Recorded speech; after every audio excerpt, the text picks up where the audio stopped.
Hello, I'm Phoenix City Council Member Carlos Garcia with District 8.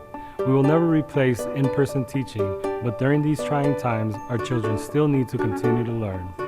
The City of Phoenix is proud to partner with both the Osborn and Roosevelt school districts to bring you PHXTV Classroom Study Hall. Youth and education is a priority for Phoenix. That's why the city is bringing you the study hall to your home during this next hour right here on Phoenix TV. Learning should never stop, so get ready for class.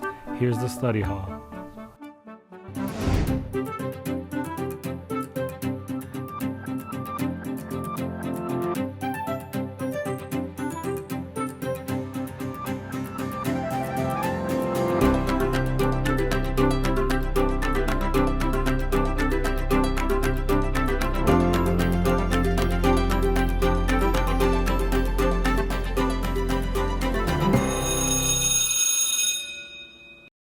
Hello and welcome to our class, Nuestra Clase, Connection, Creativity, and Culture.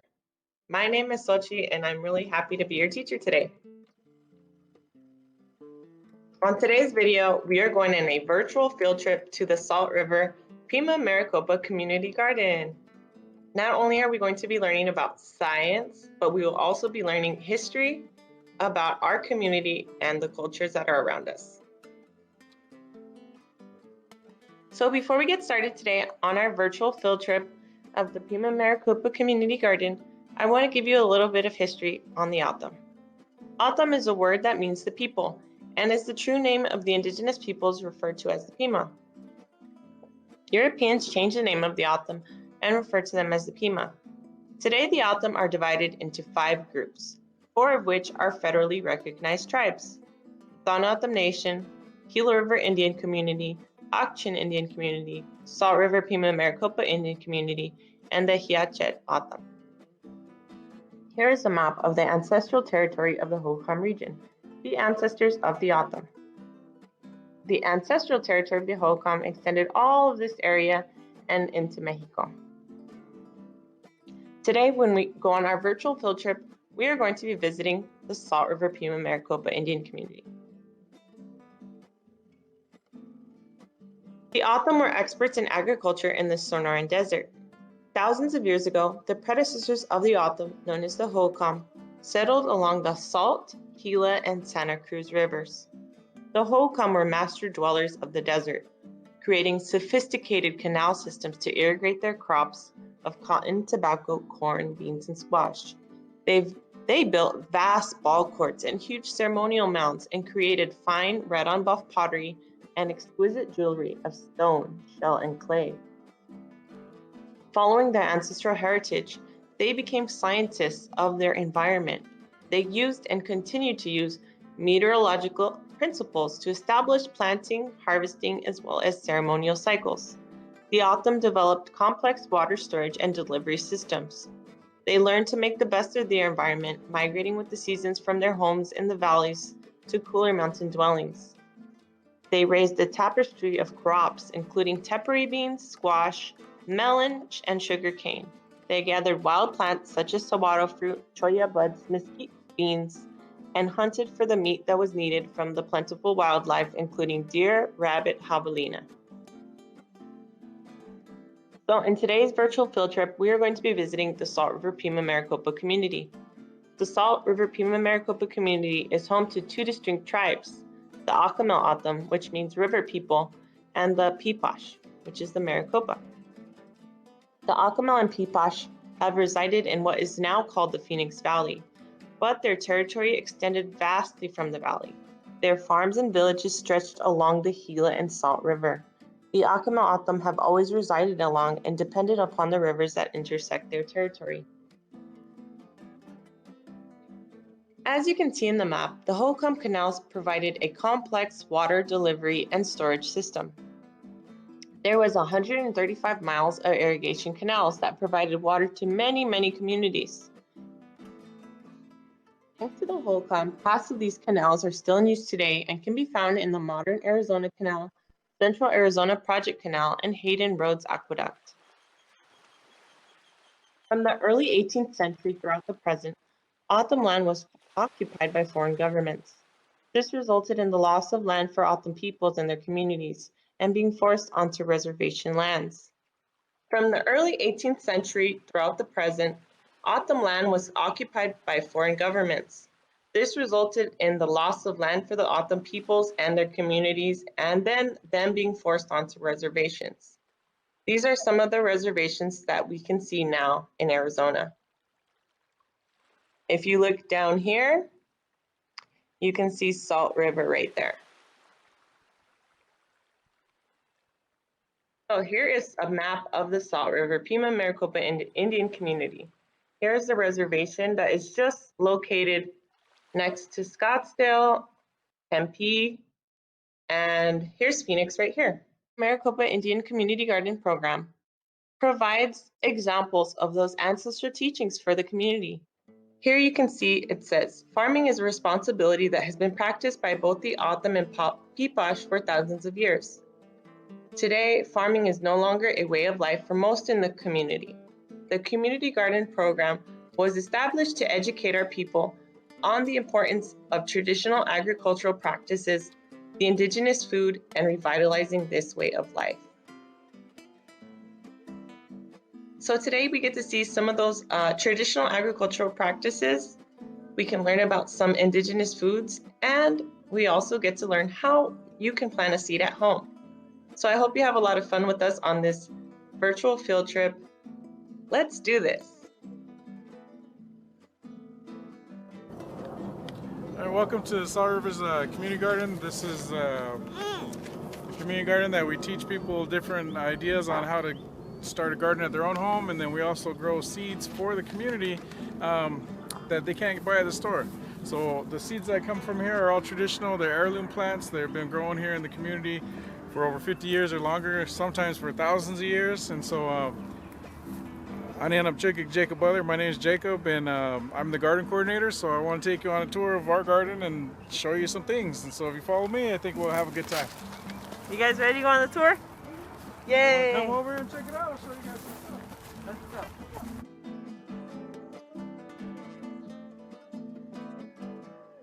What's this one? This one here? So in the O'odham Nyok, or the O'odham language, this is called Garnayu, but it's a pomegranate. And these pomegranates are a little special to us. They've been growing with the people for over 200 years. And so with pomegranates, you can take a little branch like this, and you can cut off the branch and plant it in the ground. So if you cut off this little branch and plant half of it in the ground, it'll turn into a whole new tree.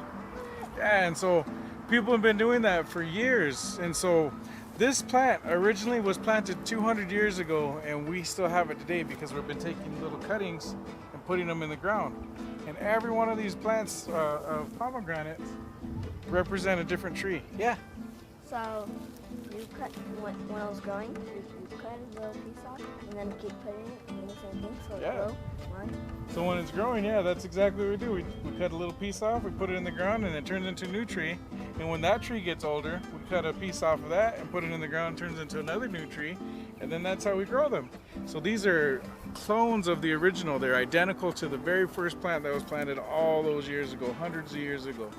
So these plants are older than any of us here. That's cool, right?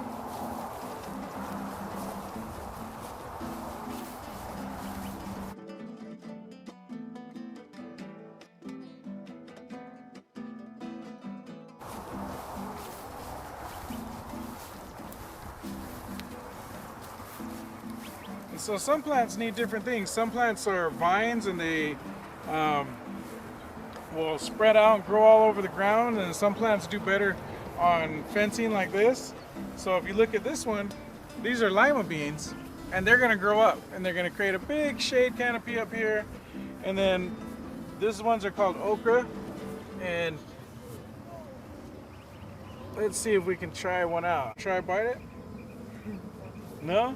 So this is okra. It's called Nescafe okra, and the seeds were roasted a long time ago and used as a coffee substitute. So they would turn this into coffee a long time ago when coffee wasn't that abundant.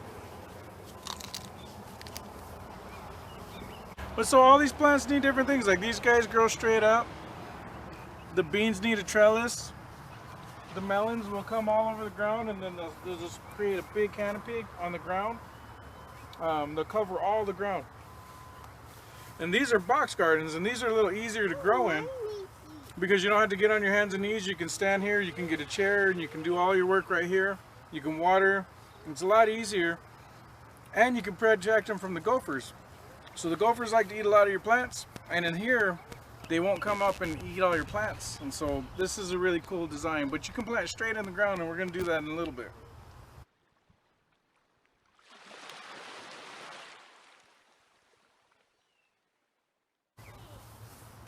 You can even turn a garbage can, believe it or not, into a garden. And so with this one, this has beans growing, melons, and sweet potatoes. So these are sweet potatoes here.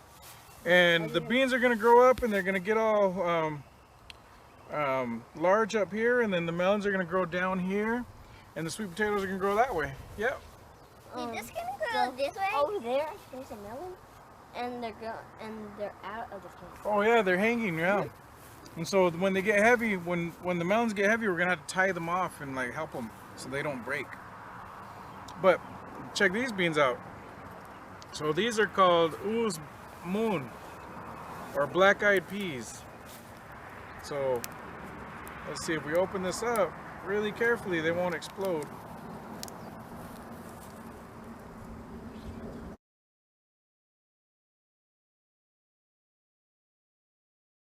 But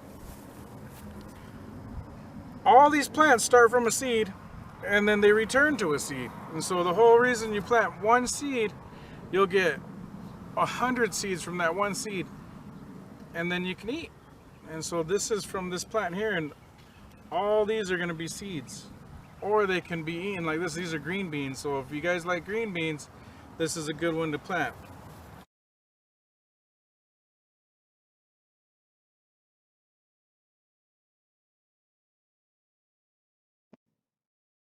Now we're going to learn about how to plant a seed.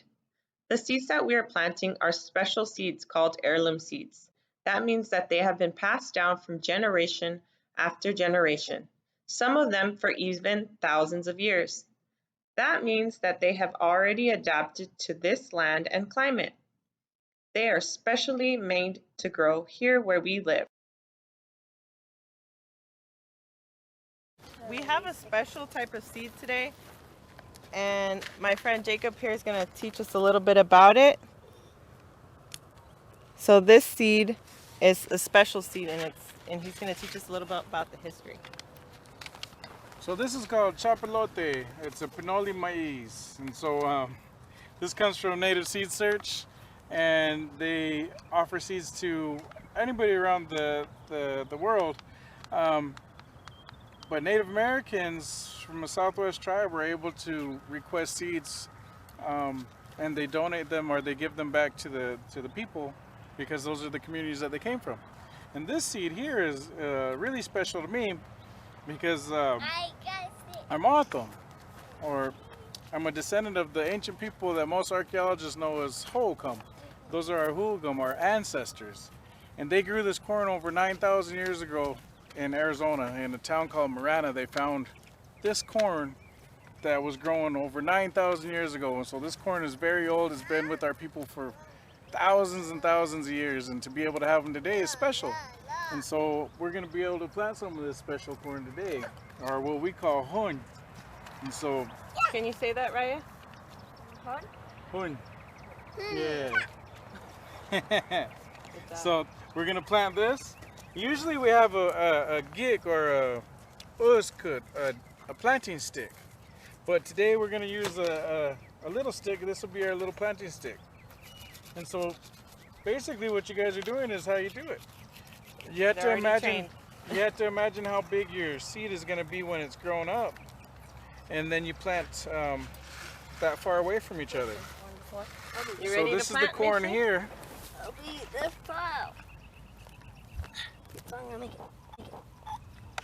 And so because we're Akirmaatam, or the river people, we have access to water, and so yeah, we're gonna plant right along this ditch right here.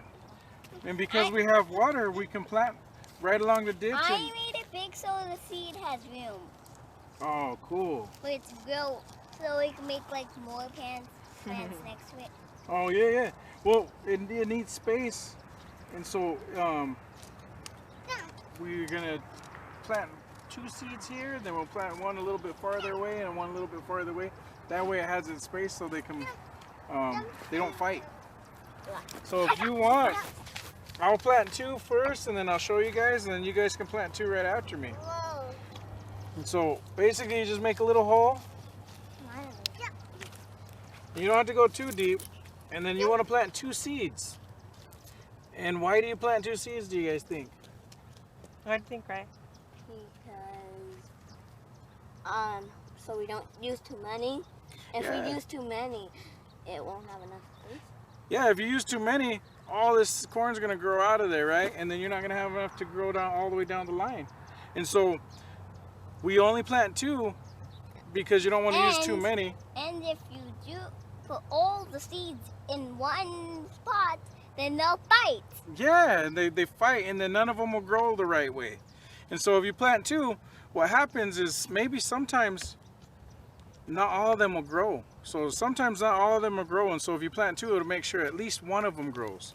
And so when we plant 2 in the ground, you just stick them in the ground like I did, and then you cover it up and you give it a good pat, and then you're good to go. So do you want to try to plant 2? And also, it's gonna give us 100 more. Yeah. So You're listening. exactly, yeah. Like so, every 1 seed. If you look at this, Let's if you look use at your this planting package. stick. Yeah. So we'll dig a little hole right there.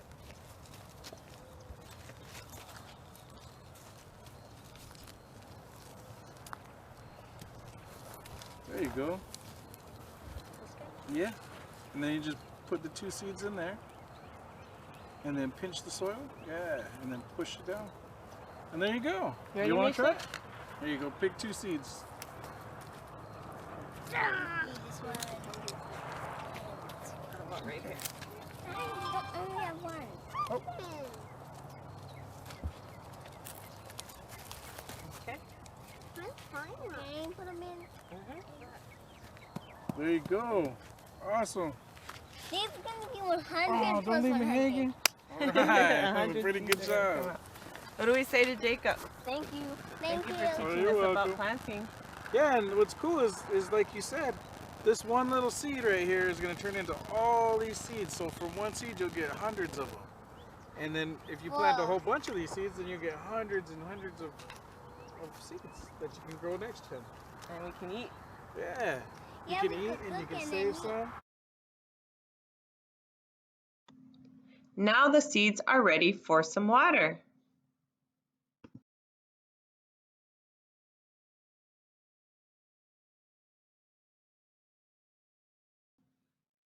We hope you liked the virtual field trip and lesson.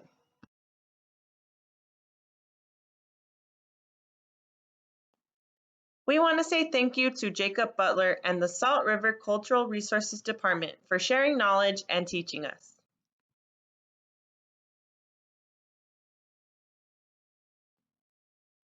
The seeds and plants in this video grow especially well in the desert.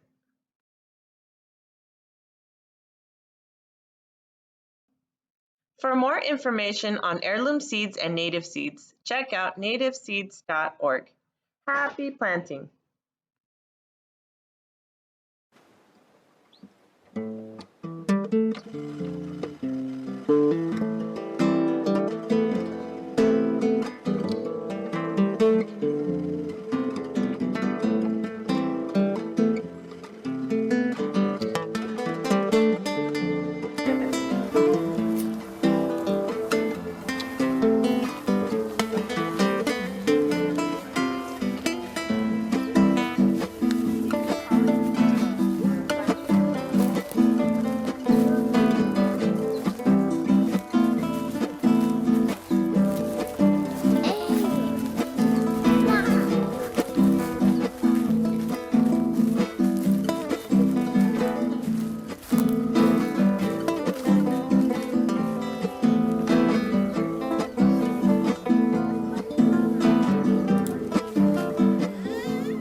it's me, Mrs. Fletcher, second grade teacher at the Osborn School District at Solano Elementary School. Yay! I am super happy to be here today because we get to talk about science.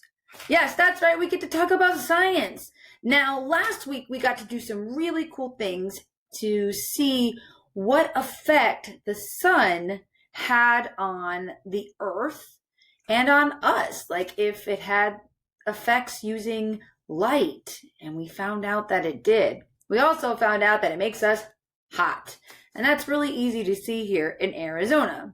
The sun, what's that? Let's talk about it. So the sun is massive, right? The sun is massive. Massive means super big, right? Super big. And it gives us a lot of different things. But before we jump in, let's go ahead and do our science cheer. Are you ready? Here we go. Now remember, we're gonna spell it and we're gonna sign it at the same time. Okay, here we go. S-C-I-E-N-C-E, science, science. S-C-I-E-N-C-E, science, science. S-C-I-E-N-C-E, science, science. Last time. S-C-I-E-N-C-E, science, science. Woohoo, woohoo. So let's dive in.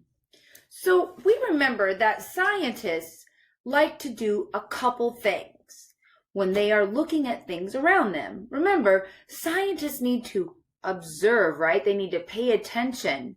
And they pay attention using their 5 senses. Do you know what our 5 senses are? Let's think. Let's think about that. What could our 5 senses be? Oh, I have a little chart that could help us. Our 5 senses use our eyes, so we pay attention with our eyes. We observe, right? We look around with our eyes. Okay? We listen, we observe with our ears by listening. We hear sounds, right? We observe with our nose, right? Oh, we smell and sniff with our nose. We taste with our smile. Nope, we taste inside our mouth using our, that's right, we observe with our tongue, right? We taste things. And then we high five. We also observe with the way things feel, the way that when we touch them. So this little observation chart is great because it reminds us to look. Can you see it? And it talks about the size. Talk about what it looks like. Okay, use your sense. Is it small, big, medium, or big or large? What it looks like. Listen, what it sounds like. Is it quiet or loud? Is it fresh or stinky? Right? Does it smell like a beautiful flower? Does it taste like sweet or sour? And does it touch? Is it hard like a rock or soft like a pillow? So these are some of the things that we want to observe. So when I talk about the sun being massive, I'm using my sense of observation through looking and seeing. And it's big. Massive is super big. So the super big sun, how big is that super big sun? Well, the sun is huge compared to Earth. If the sun were hollow, that means that we could fit something inside of it, kind of open inside. It could hold 1.3 million Earths. Think of this. If the Earth was the size of a golf ball, like this big, okay, then the sun would be a globe 15 feet across. Mrs. Fletcher's arms are about from fingertip to fingertip, okay, are about 5 feet. So 3 of these, that's how big the sun would be if the Earth was only this big. Okay, that's a nice comparing and contrasting, right? So it's nice to compare and contrast the different sizes, right? Here we go. In fact, the sun is nearly 600 times bigger than all the planets in the solar system put together. Wow, look at that. That sun, look at that. It looks like flames shooting out. That sun is pretty hot looking, right? But what else does our sun do? Our sun gives us light, right? We get light from the sun. So last week, we got to look at what the sun does with its light. We got to use our special solar print paper. And we got to see what the sun does when we leave it out on paper for a long time, right? This is construction paper, and this is our solar print paper. So if you didn't get to see that, go check out last week's segment. So we got to see that the sun affected it with light. But what else does the sun's light do? Well, you know what I like? When I learn about it, I like to make sure I understand about light. You know, it's not just about light in a light bulb that, you know, we can turn on and we can turn off. The sun's light, we don't have that control, right? If we had a little battery, we can't just turn the sun on and turn it off. No. The sun's light is something that is around us depending on where we are on the earth. So here's our earth, and at nighttime we may see by moonlight. The sun shines onto the moon. So when we see the moon, it's not the moon giving the light off, it's the sun's light reflecting, or like kind of like a mirror, reflecting back onto us. The moon reflects the light like a mirror onto the dark side of the earth. Most of our light at night comes from electric lights, right? Like our light bulbs and our flashlights, things like that. That's what lights things up. Stars fill the night sky, but are not bright enough for us to see by. So the sun is reflecting onto the moon, and then some of the earth, right, at night is dark, and the other part is light, where the sun is shining onto it. Isn't that interesting? Now, I know that sometimes I get scared of the dark. So sometimes light also helps us feel a certain way. Like when we turn the lights on, maybe we feel like, we can see everything.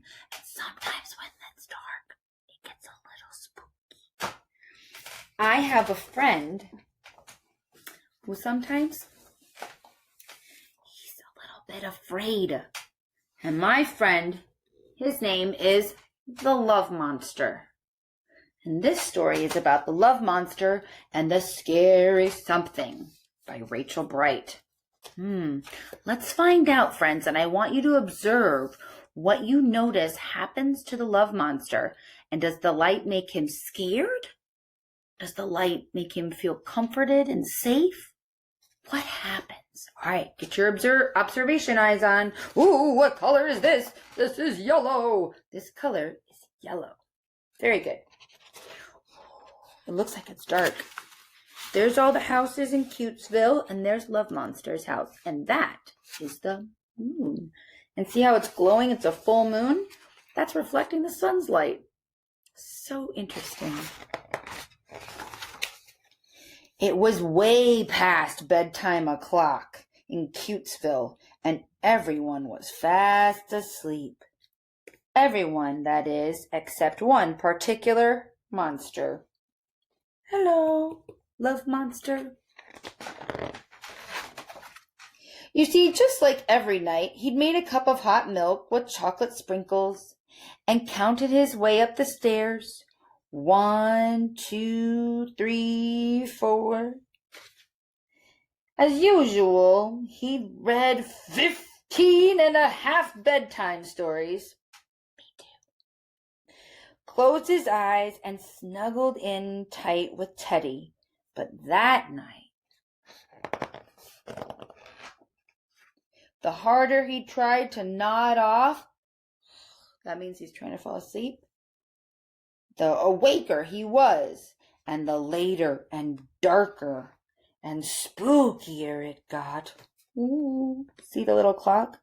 It says bedtime, late, dark. It's at spooky o'clock.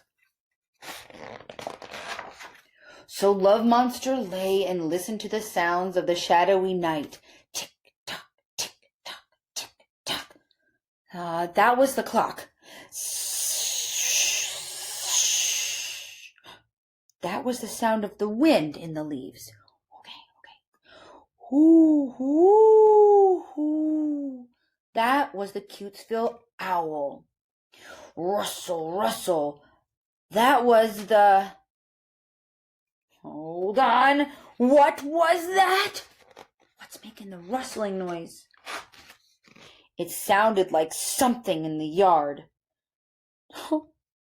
Creak. Now it sounded like something downstairs.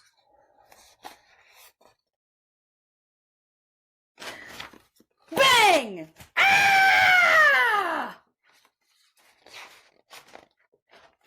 He climbed under the comforter, his heart beating loud and fast.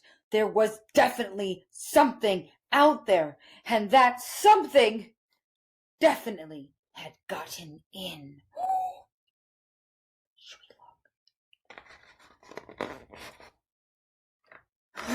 Pitter pat, pitter pat, pitter pat. Ooh, it sounded like the something had terrible twisty toenails. Oh no! Bump, bumpity, snuffle, snuffle, bump. Oh no! It sounded like the something with terrible twisty toenails was coming up the stairs. Crunch, crunch, crunchity, crunch. It sounded like the something with terrible twisterly toenails had great big teeth. And it sounded hungry. Oh, is this what it sounds like? The Love Monster. Suddenly, Love Monster could bear it no longer. Somehow, hiding from the something outside got harder than finding something brave inside. So he flung back the covers, flicked on the flashlight, and...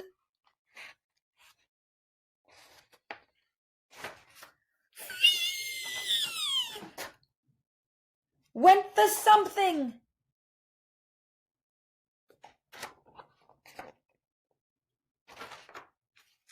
As it turns out, Love Monster hadn't been the only one who couldn't sleep that night, and he wasn't the only one, pitter patter, pitter patter, who didn't want bumpity bump, bump, bump to be alone. Crunch, crunch, crunchity, crunch.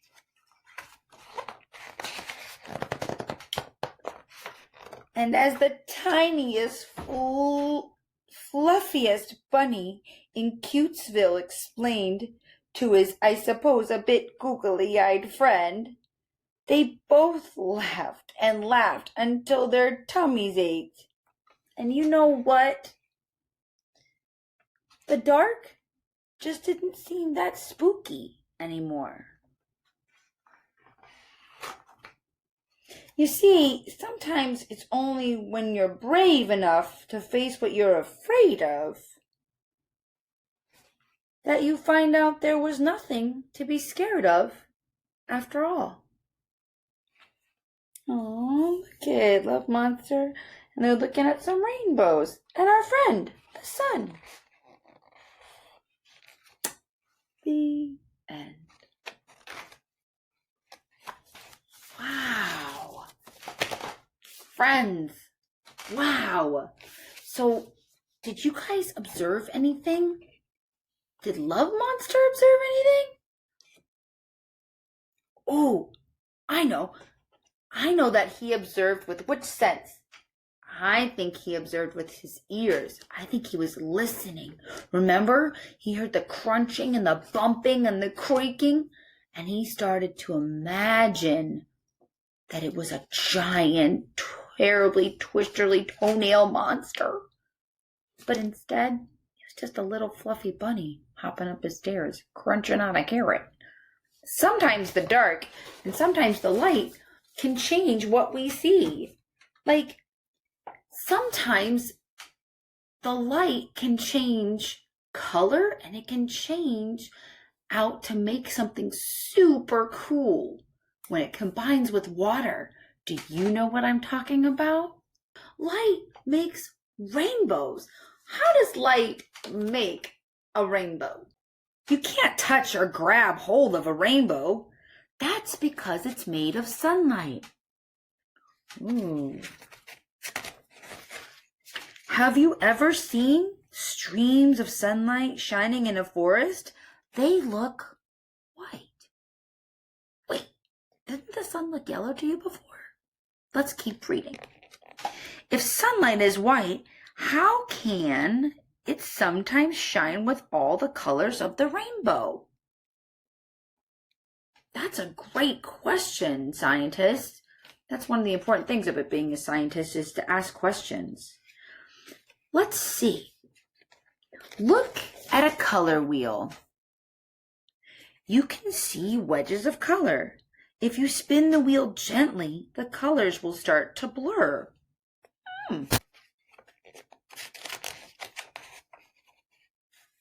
If you spin the wheel faster, you will see only white. The blue and the yellow and the red are still there. You just can't see them. Those same colors are mixed together in sunlight. We're friends.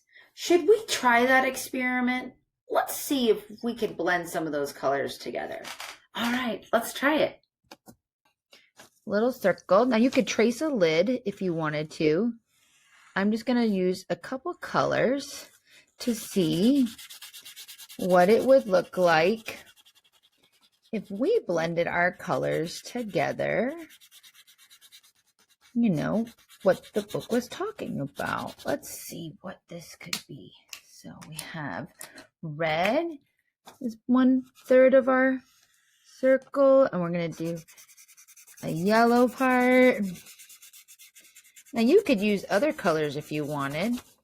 You could use orange or blue or, you know, purple. And I kind of made 3 different parts. Now in our book, we saw that it used lots of different colors. And then we're going to cut out our circle.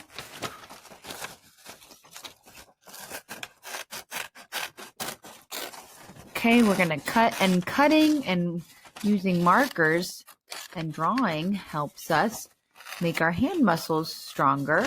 These are called fine motor activities. And then our writing, our hands are stronger, and then it helps our writing. There we go. So we cut our circle. Now we're going to use, I'm using a paper straw. And I cut 2 little pieces, 2 little slits in my straw, and kind of in the middle.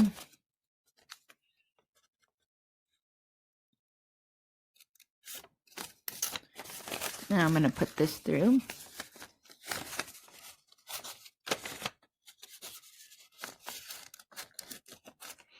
There we go. You might need to cut just a little bit more.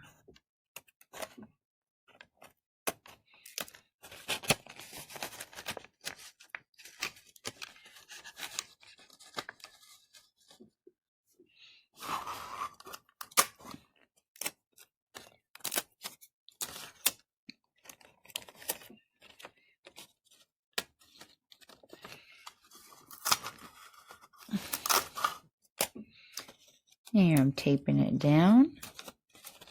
There we go. Taping that down. Okay. And now we'll see how this works. So using a piece of paper, and you could draw around a lid to make it a perfect circle. Sometimes things aren't perfect, so I just went with this. And I used the red, yellow, and blue markers. And I tried it. I had seen using a pencil, and I put it on and I spun and didn't work as well. So maybe this would work better with something stiffer, or the pencil wouldn't work. And then sometimes it just got bigger and nothing happened.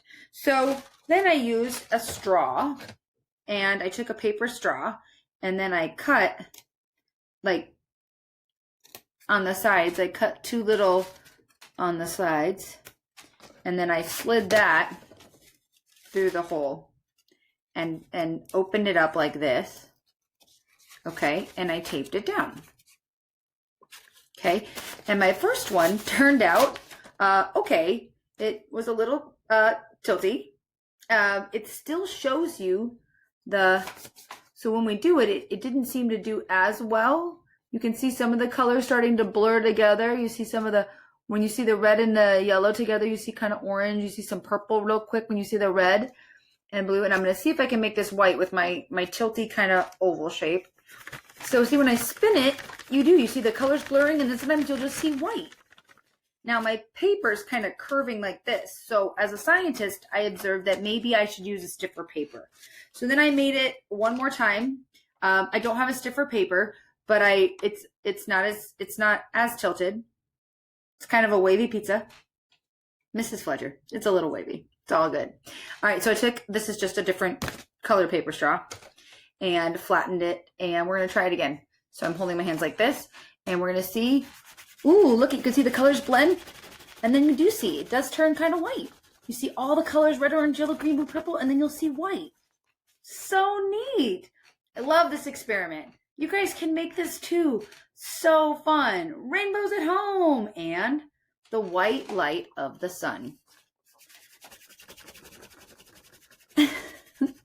See, it goes white, and then you can see the red, orange, yellow, green, blue, purple.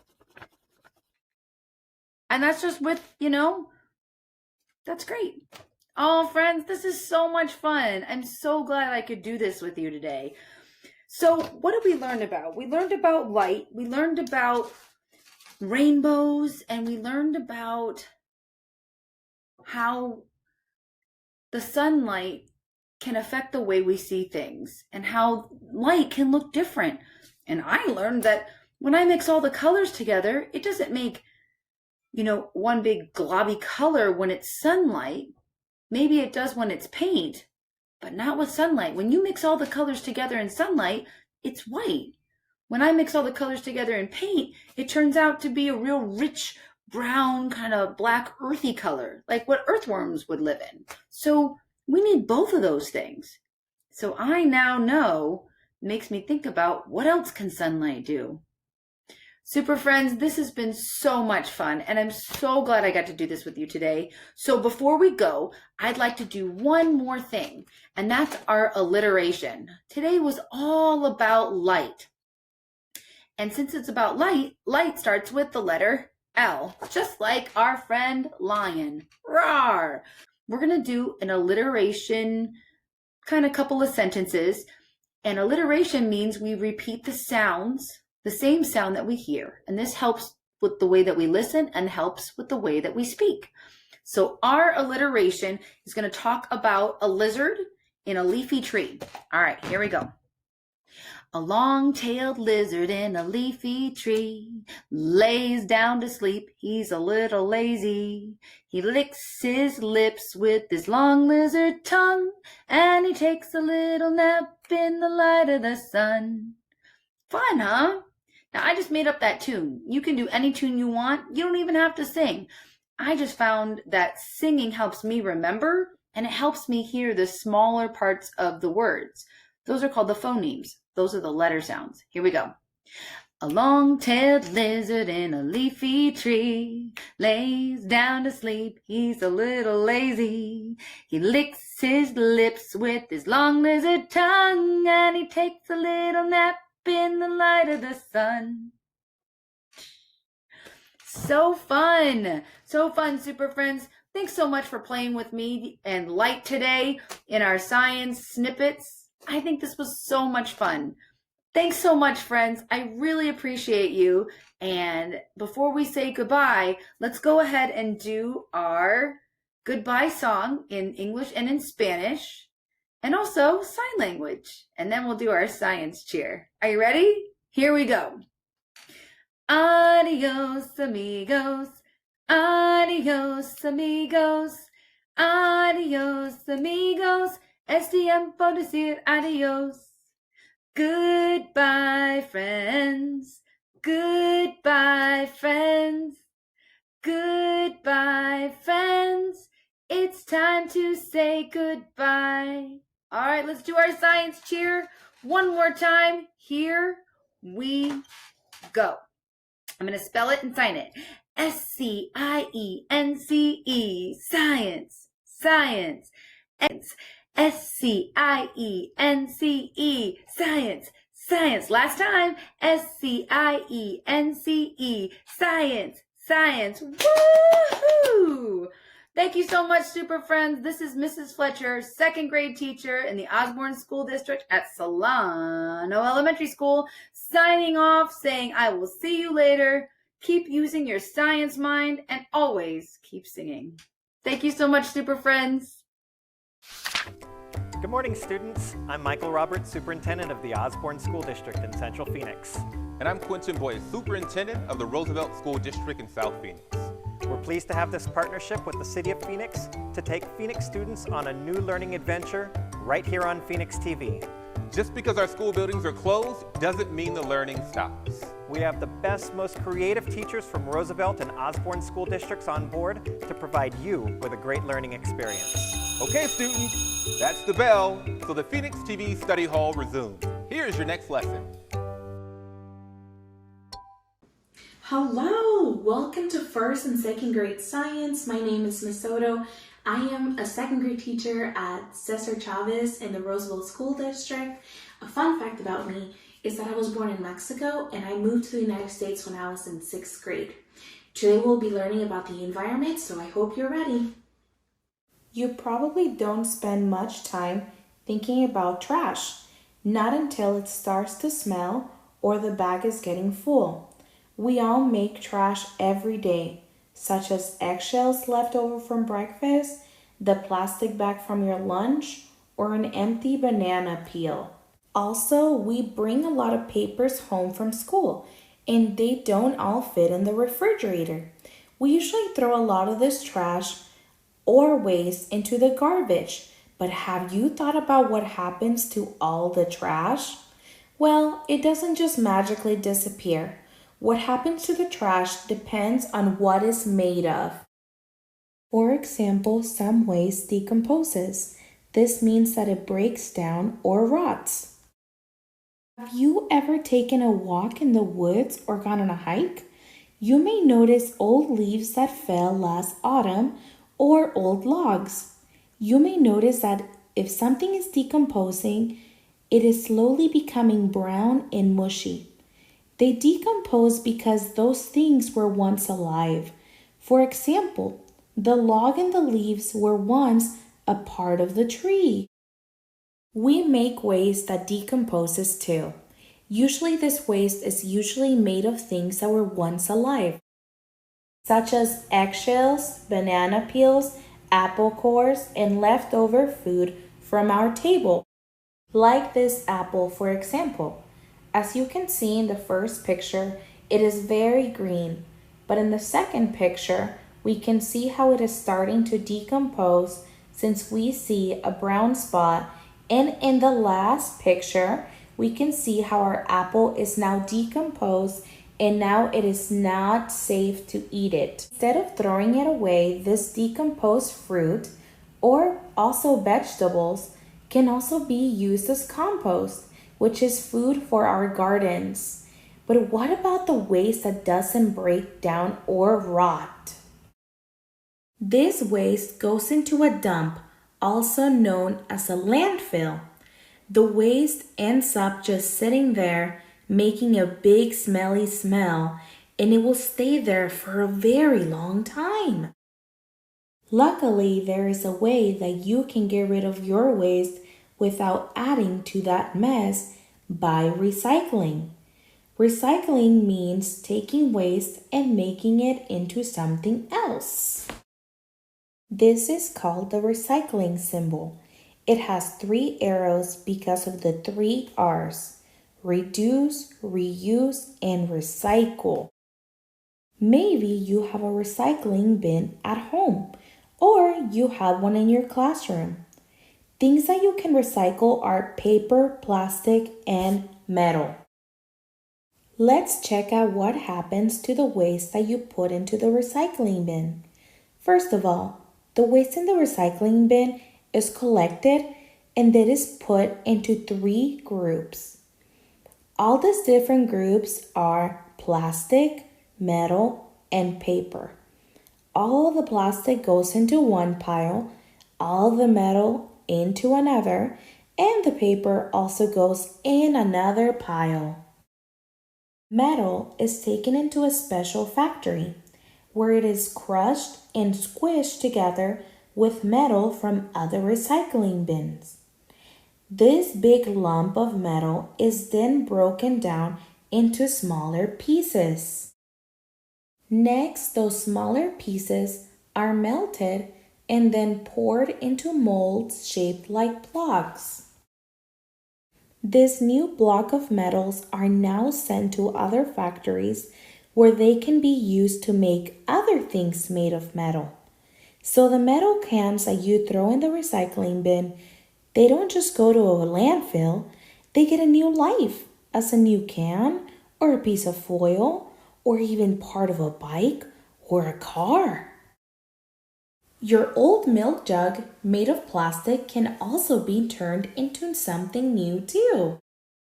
Plastic is also taken to a special factory where the plastic is shredded into tiny bits and then melted in a really hot oven.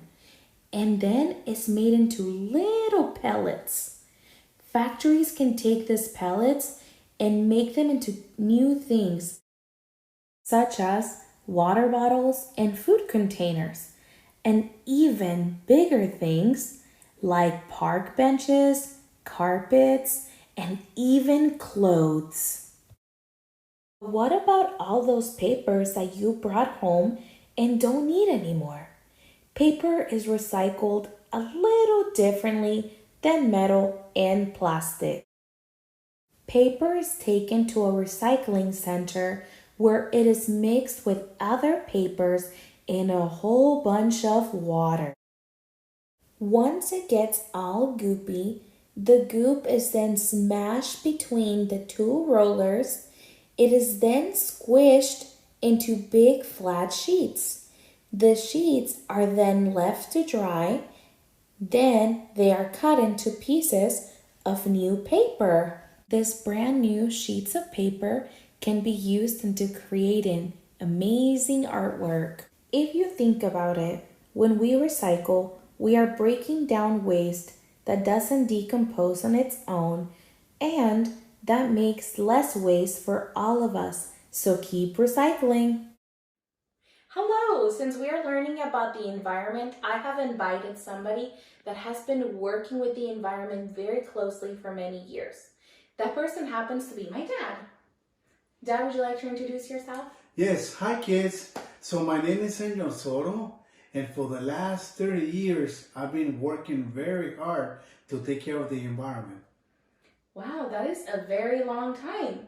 I bet you have answers for our questions today. Can kids help the environment? Of course, anybody, kids and adults, can help the environment. How can kids help the environment at home? Well, I'm going to give a few examples, okay? For example, when you are not using the light, you need to turn it off. When you're going to brush your teeth, you don't need the water running while you brush your teeth. And it's very important that you recycle it at home. For example, you can recycle paper, wood, plastics, glass, newspaper. There's many items that you can recycle and not throw it to the regular trash. But very, very important, you need to teach your family members how to recycle, your parents, your siblings, your cousins, anybody, to recycle at home as well. Very, very crucial also. You need to water the plants, because plants, they actually clean the air that we breathe. So when we water plants, we are also taking care of the environment by cleaning the air that we are breathing. Thank you for sharing all that knowledge with us. It is very important for us to also remember that at home, we can do a big part to save our environment. Since many of us, including myself, I am a teacher and I know I've spent many hours at school, how can kids help the environment? Well, the environment doesn't sleep. Also in school, you can take care of the environment. Another examples. You can use your paper also on the other side, so you don't waste more paper on doing homework assignments. Another way, you can also, when you're not using the water in the bathrooms, you can close it on so you don't waste water there. Same with lights. If you're not using the lights, turn it off. And again, teach your other friends, teach your teachers how to take care of the environment. Teach anybody that is in the school premises how to take care of the environment. It's very important that also I know as a teacher, I enjoy when kids teach me what they know, because I love to learn from them, because they learn from me all the time, and I love when they also help me, and it's just a good feeling. I have one last question for you. Can you help us remember the 3 R's for recycling? Yes. So the 3 R's is reduce, reuse, and recycle. For example, reduce. When you buy reusable water bottles, you don't need to throw away the plastic. When you buy reusable bags, you don't need to waste the bags that you buy in the grocery stores. And when you recycle, is when you put all the recyclable waste in the correct container. Thank you so much for all that information. It has been very helpful, and I'm pretty sure that I will practice it, and I hope you do at home too. Thank you. You're welcome. It's an honor to be here. Goodbye, guys. We will now begin our activity. Now, remember that the whole point of this activity is for you to remember what is it that we recycle and what we don't recycle. Now, before we start, I would like to show you what I found in my house that I need to get rid of. Now, I found a plastic bottle, a wrapper from a snack that I was eating earlier, a soda can, a plastic bag, some newspaper, some orange peels, and also a napkin, and also some snacks that I didn't finish. Now we will begin. I would like to remind you once again, the items that we recycle, that we put on this side, are going to be paper items, metal items, and plastic items. The items that we place over here on our trash side are items that may not be recycled. But remember, some items, even though they are not recycled, we can use them as compost. We will begin now. Now, I'm going to first start with my plastic bottle. My plastic bottle, am I going to recycle it, or am I going to put it on the trash side? I will give you 5 seconds to respond. All right, if you said recycle it, Ms. Soto, you are correct. I am going to put it on the recycling side because my bottle is made out of plastic. And if you remember, plastic is one of the items that is a recycled item. Let's move on. My soda can. Now, I am again going to give you 5 seconds to respond, and then we will talk about if it's a recycled item or a trash. All right, if you said recycle it, Ms. Soto, you are correct. I need to recycle it. A soda can is made out of metal, and if you remember, metal is one of the items that we also recycle. Alrighty, I have some newspaper over here. Now, is newspaper going to be a recycled item, or am I gonna have to put it in the trash? Remember, can it be used again? If it can, it's most likely a recycled item. If you said recycle it, Ms. Soto, you are correct. Newspaper is paper, it's in the name, so it needs to be recycled. Now, I have some snacks over here that I didn't finish earlier, as you can tell, but Are they going to be recycled or can I put them in the trash? Remember, if I can use it again, I need to put it in the recycle. If I cannot, it needs to be trash. If you said trash, you are correct. The snacks cannot be made into anything else, so I need to put them in the trash. I have a napkin right here. The napkin. Is the napkin going to be recycled or should I just put it in the trash? Think about what the napkin is made out of. And that is a big hint right there. If you said recycle it, you are correct. My napkin is made out of paper that can be turned into something else, so it can be recycled. I have a wrapper over here. Remember, if it can be turned into something else, it needs to be recycled. Think about what material my wrapper is made out of, and that would be a big hint for you. If you said recycle it, you are correct. My wrapper is made out of plastic, so I can put it to the side because I will recycle that. Now, I have a plastic bag with me. This is one of the plastic bags that you get at a store when you are grocery shopping. So am I going to recycle it or am I going to put it in the trash? If you said recycle it, you are correct. My bag that I got at a grocery store is made out of plastic, and that is one of the items that is a recyclable item. My last item are these orange peels that I was eating earlier as a snack. Now, this orange peels might be a little tricky, so try to remember what we covered today. My orange peels, can they be turned into something else, or should I put them in the trash? If you said trash, you're probably correct. But remember that if you have a garden at home, you can also use this orange peels as compost for food for your garden. I hope this was helpful for you. I will now place my trash in the correct bins. I hope that you are now going to do this at home, and this will help our environment. Thank you. Hello, we've come to the end of our video. We have learned about what recycling is, what recycling looks like, what is it that we recycle, and we also learned the 3 R's of recycle. Remember, reuse, reduce, and recycle. Now, I know that you will take this information and use it in your house and in your school. I will see you next time. Goodbye.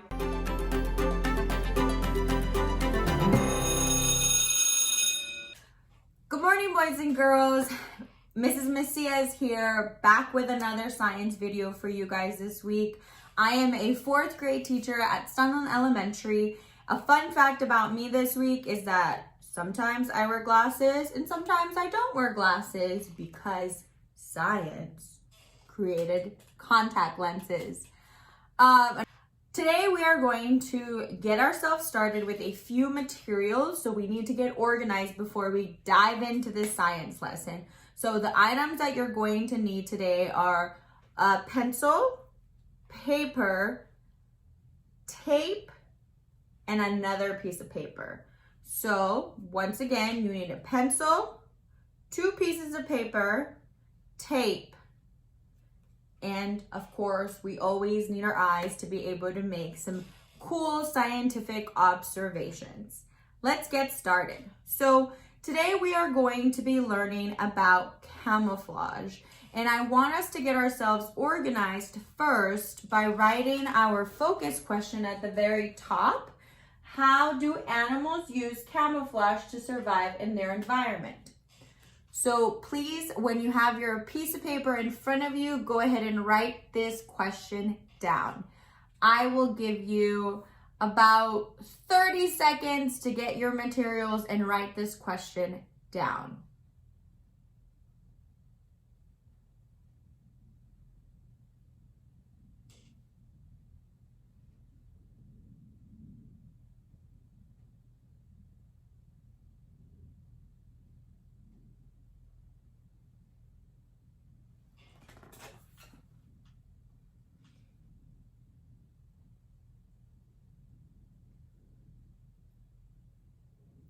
All right, that's your time. So you should be back with your pencil, 2 pieces of paper, and some tape.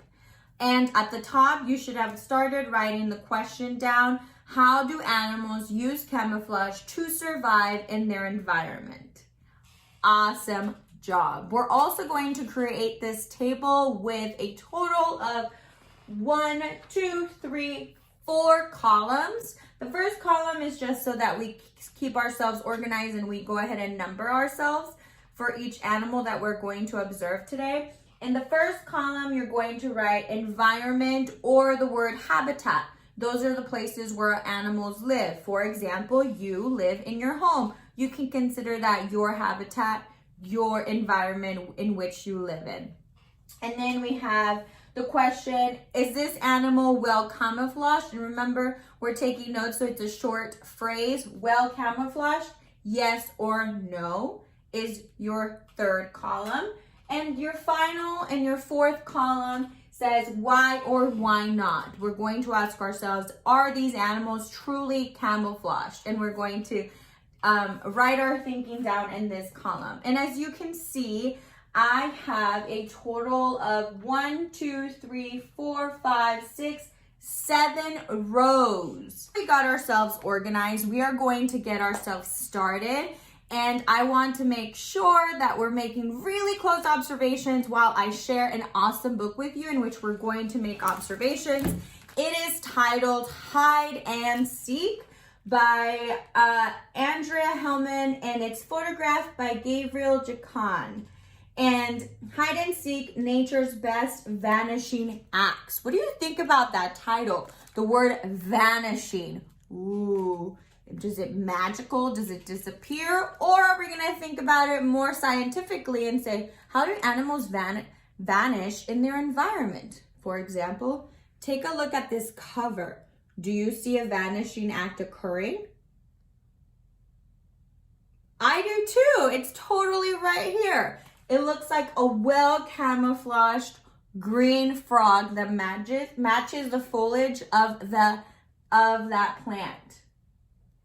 Great. So today we are going to go ahead and look at a couple of these animals and their environments. And we're going to start with the first animal is the zebra, and it lives in the savanna or grassland. So go ahead and put a number 1. For our first animal. As you can see, I picked the color orange. Again, their environment is the savanna. Double check your spelling of savanna. It has 2 N's there. Savanna / grasslands.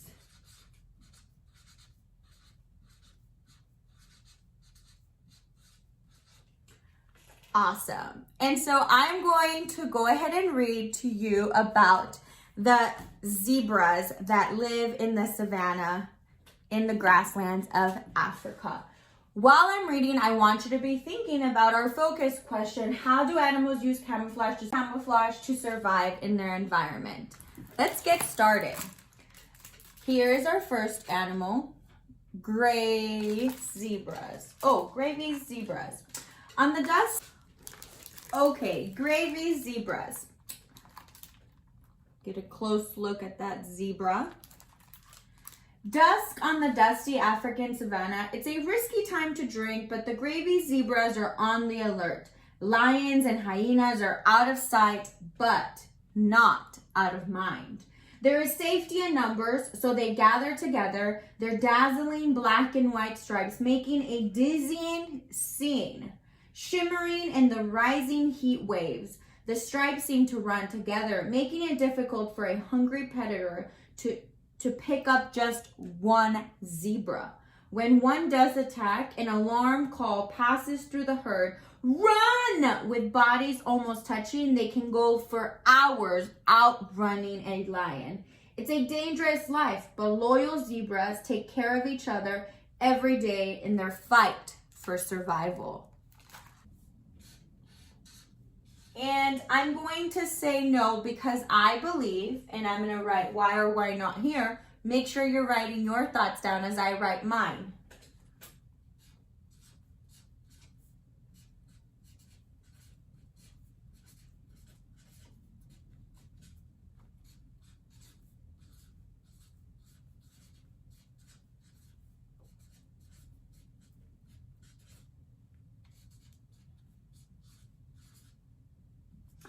So my thoughts, I said, are, like I mentioned, no, because they use it to escape, not to hide.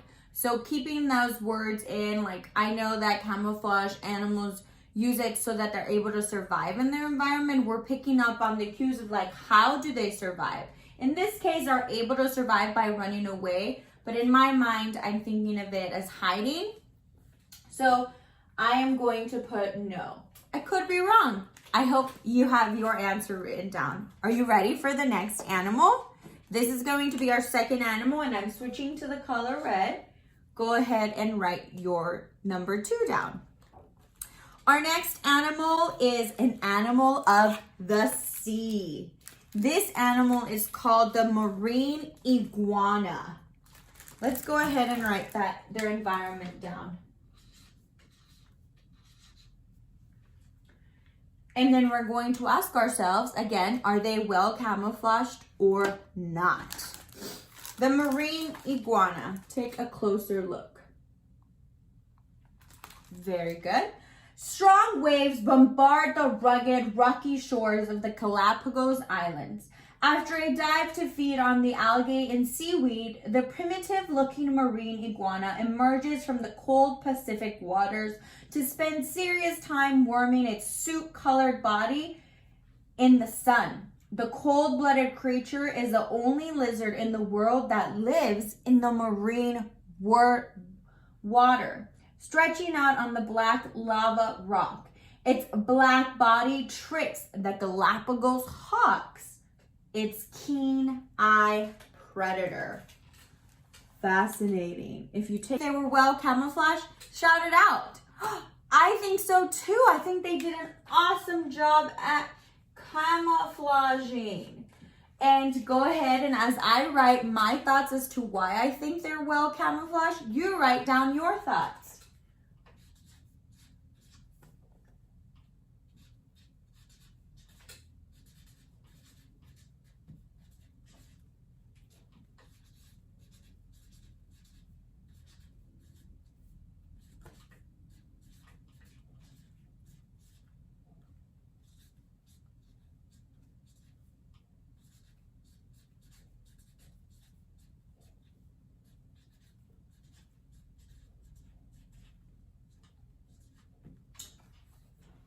What did you write?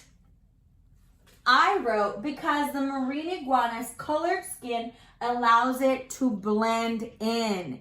And I'm thinking about those hawks, and they totally missed them, in my opinion. All right, our next animal, number 3, go ahead and write that down, is an animal from the habitat of, if staying perfectly still doesn't fool a predator, it uses its powerful back legs to jump away to safety. Grasshoppers are successful tricksters, resting on bark, branches, and leaves, and staying out of danger while basking in the sun. Looks like they like to sunbathe like we do in the summer. Okay, go ahead and write. We forgot their habitat. It is the desert. And tell me in 10 seconds if you think they do a good job at camouflaging or not.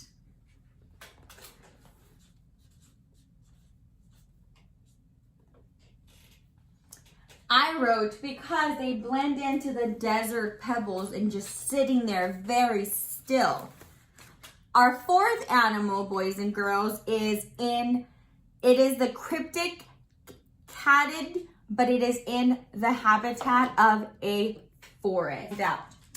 Hiding in plain sight, the cryptic catids fake out predators by mimicking or imitating the green leaves they love to eat.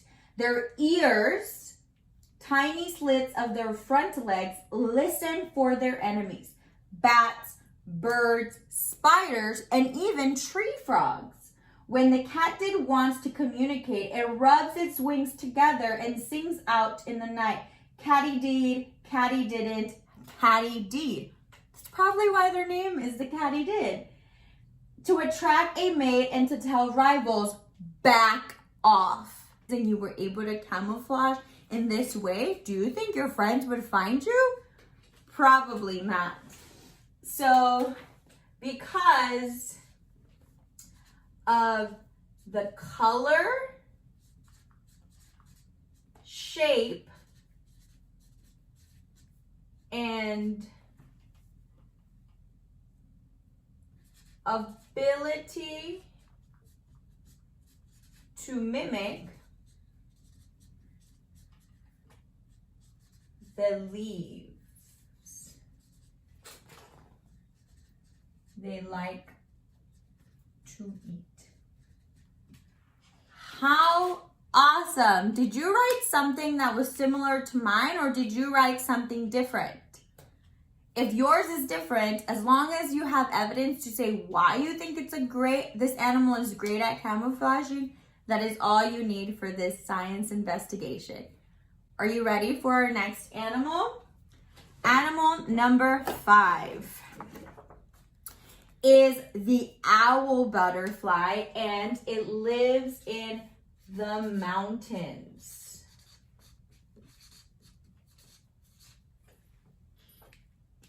Let's learn. Owl butterfly. In the cool dawn and dusk hours in the rainforest of the Peruvian Andes Mountains, the owl butterfly busily forages for fruit. With just the flick of a wing, it changes from potential prey to potential predator. Are those owl eyes? Little birds love to lunch on butterflies, and owls love to lunch on little birds. Quickly, this large butterfly mimics the owl face the bird fears. Fooled again by fake eyes. Eye spots are effective fakery, and animals believe what they see in their struggle to survive each day. Wow. Go ahead and write down your thoughts. I am writing no. Remember, you don't have to think the same way that I do, but tell me why you think yes or why you think no. In my case, I think no because similar to the zebras, they're kind of tricking their predator.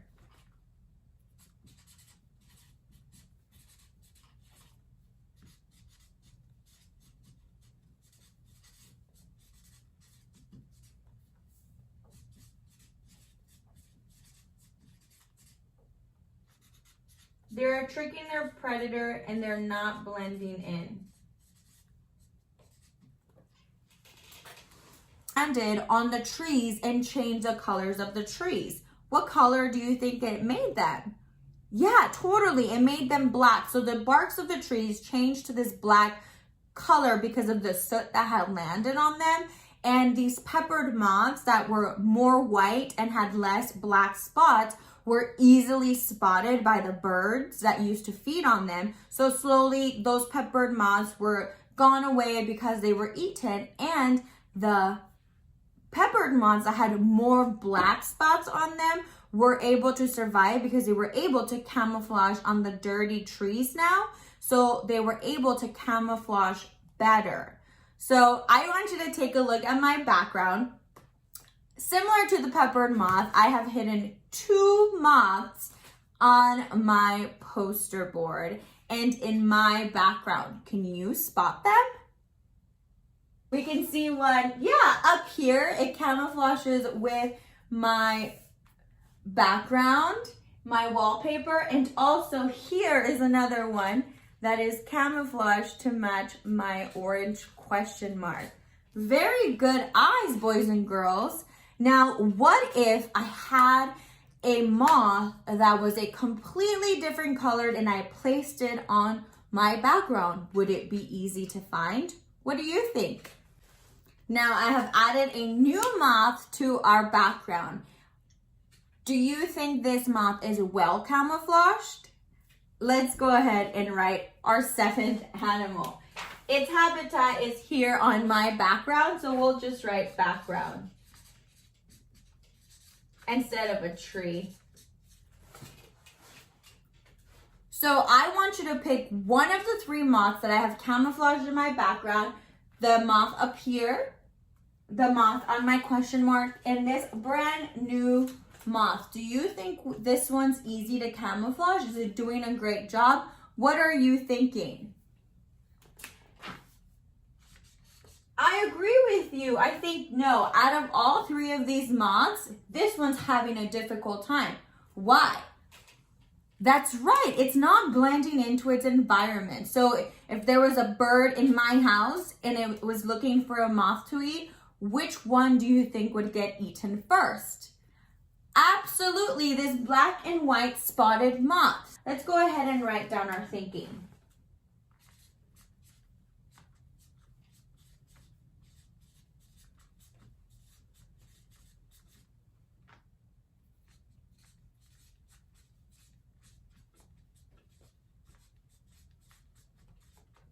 It doesn't blend in because of its spots.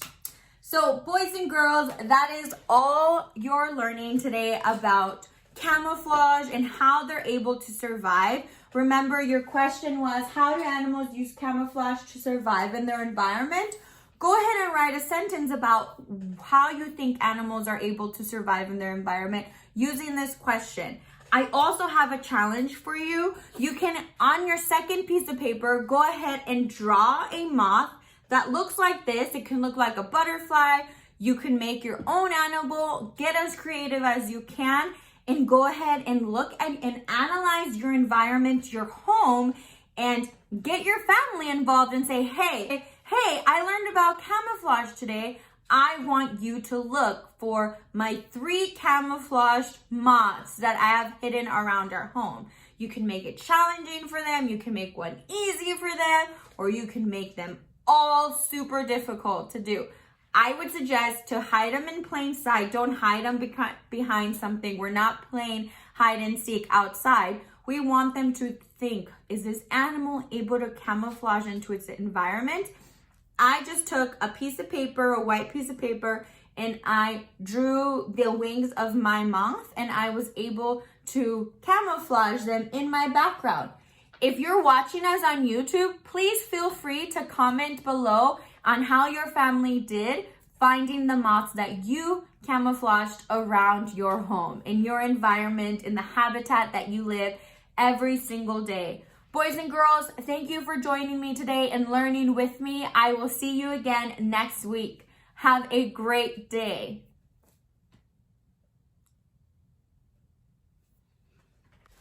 Now I have added a new moth to our background. Do you think this moth is well camouflaged? Let's go ahead and write our 7th animal. Its habitat is here on my background, so we'll just write background instead of a tree. So I want you to pick one of the 3 moths that I have camouflaged in my background. The moth up here, the moth on my question mark, and this brand new moth. Do you think this one's easy to camouflage? Is it doing a great job? What are you thinking? I agree with you. I think no. Out of all 3 of these moths, this one's having a difficult time. Why? That's right. It's not blending into its environment. So if there was a bird in my house and it was looking for a moth to eat, which one do you think would get eaten first? Absolutely, this black and white spotted moth, similar to the peppered moths in their habitat. Black moths were able to survive a lot longer because they matched the color of the tree a lot better than those moths that were white. Great thinking. Let's go ahead and write down our thinking.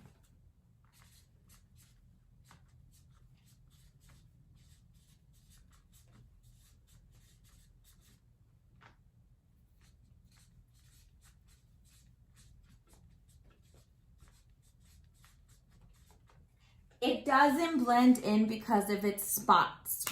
So boys and girls, that is all you're learning today about camouflage and how they're able to survive. Remember, your question was, how do animals use camouflage to survive in their environment? Go ahead and write a sentence about how you think animals are able to survive in their environment using this question. I also have a challenge for you. You can, on your second piece of paper, go ahead and draw a moth that looks like this. It can look like a butterfly. You can make your own animal, get as creative as you can, and go ahead and look and analyze your environment, your home, and get your family involved and say, hey, I learned about camouflage today. Say, hey, I learned about camouflage today. I want you to look for my 3 camouflaged moths that I have hidden around our home. You can make it challenging for them. You can make one easy for them, or you can make them all super difficult to do.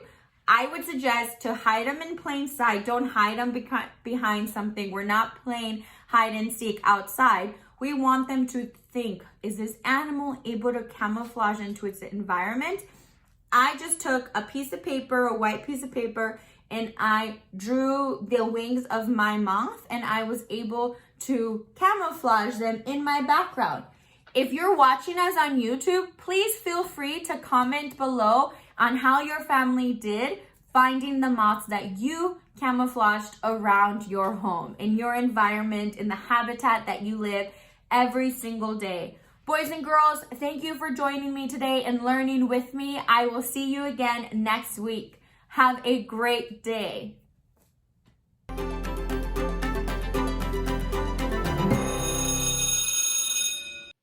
Hi there, I'm Mrs. Netherow, and I'm a 6th grade teacher at Sunland Elementary School in the Roosevelt School District. Today, during our time together, we're going to be working through a science lesson. And in this lesson today, we're going to be learning about the word matter. By the end of our time together today, I want you to be able to tell others why you matter and why you are matter. Let's get started. As I mentioned, our time together today is going to be centered around this word, this 6-letter word, matter. We're going to be focusing on 2 different meanings of matter throughout our lesson. Matter has multiple meanings. So I want to start our lesson today talking about what this word means to you. When you hear the word matter, what's the first definition, the first meaning that pops into your mind? If you have a pencil, a pen, and a piece of paper nearby, I would love for you to write out your best dictionary definition of matter. As I said, part of our lesson today will focus on one meaning of matter, and part of our lesson today will be focusing on another meaning of matter. Because at the end of our lesson today, I want you to be able to state why you matter and why you are matter. So let's take a look at 2 definitions of matter. First, we have matter as a verb. If you look at the left-hand side of your screen, you see that matter is when something is really important. My dog matters to me. My friends matter to me. My family matters to me. My dog, my friends, and my family are all important to me. We're going to be working with this definition of matter for the first part of our lesson today. But then we'll transition toward the end of our lesson today to the meaning of matter in scientific terms. So when we have our science hat on and we're thinking about matter as a scientist, matter as a noun, matter is a substance that contains atoms and it takes up space. Solid, liquid, gas, plasma, those are all examples of substances that contain atoms. They are all examples of matter. So like I said, we're first going to focus on matter as a verb. So with that piece of paper that you scribbled down your best definition of matter on, now I want you to do a quick write. I want you to quickly write in the next 2 minutes or so about why you matter. Why are you important? And below those 2 questions, you see that I have 2 sentence starters. I matter because. I am important because. You can choose a sentence starter that is best for you and your thinking. If I were to answer this question in my quick write, I would say I am important because I am a teacher who has the privilege of educating youth who I know will make a difference and importance in this world someday. Why do you matter? Why are you important? I'm going to give you a minute or so more to reflect on and think about why you are important, why you matter. Again, we're focusing on the word matter as a verb right now, making a connection to why we matter and why we're important. Take about 30 more seconds. And as you finish explaining why you matter or why you're important, go ahead and reread your sentence to make sure that it makes sense. Check the start of your sentence for a capital letter, the end of your sentence for a punctuation mark, and double check that if you used a proper noun in there, the name of a person, place, thing, or event, that you capitalize those names. Also make sure that the word I is capitalized.